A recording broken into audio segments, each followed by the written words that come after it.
My point is, every week there's another censorship move by Trudeau and his ministers, and the media is generally compliant.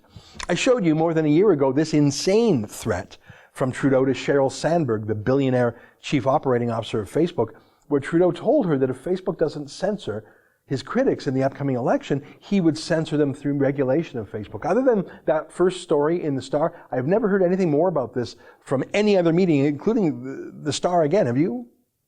Trudeau will subsidize the media who bend the knee to him. $1.5 billion he'll give to the CBC this year, $600 million to the few remaining private sector news journalists. And journalists who refuse to take his largesse, like us, well, will be demonized by name. It is disappointing to see the Conservatives and the member opposites engage in peddling rebel media conspiracy theories. It is disappointing to see the Conservatives engage in peddling rebel media conspiracy theories. Now, that's just verbal taunting. I really don't care. I take it as a feather in my cap. But Trudeau's Liberals go more beyond insults. They literally told the United Nations not to accredit us as reporters at UN conferences about global warming or immigration. I think Trudeau is showing that he really did admire communist China, maybe just a little too much. That's Trudeau, but of course he couldn't do it on his own. Trudeau needs to get social media companies to submit to him, to go along with him. And it's easier than it sounds, unfortunately, because they're all controlled by a small clique of companies.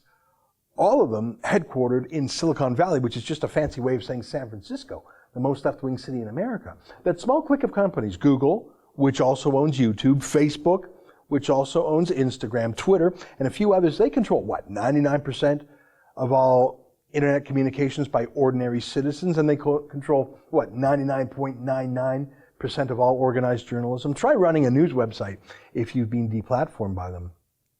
So in practical terms, the greatest threat is these modern-day robber barons, these oligarchs who, in the past, had monopolies, 100 years ago, monopolies on railways and oil. Well, now they have monopolies on ideas and our very perceptions of the world. Not just what we read, but what we say and do. The social media companies know everything about you. They track everything about you, everything you write, everything written to you, everything you look at. I always say that Facebook actually knows more about you than you know about yourself, because unlike you, Facebook never forgets. It doesn't forget what you read 5 years ago. It doesn't forget who sent you what email or message 2 years ago, even if you never looked at it yourself. And now all these things are being linked to, say, your bank account. Absolutely. So we see more and more of this. But what we're seeing here is the merger between big government and big tech, big media, to silence dissident voices. Trudeau doesn't actually have to prosecute anyone under hate speech laws.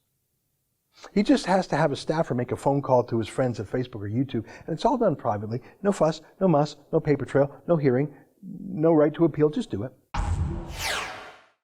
That's an excerpt from the Ezra Levant show. Every day I do a video monologue and then I interview an interesting guest, and then I end by reading my hate mail. But you've got to subscribe to it, which you can do at therebel.media/shows.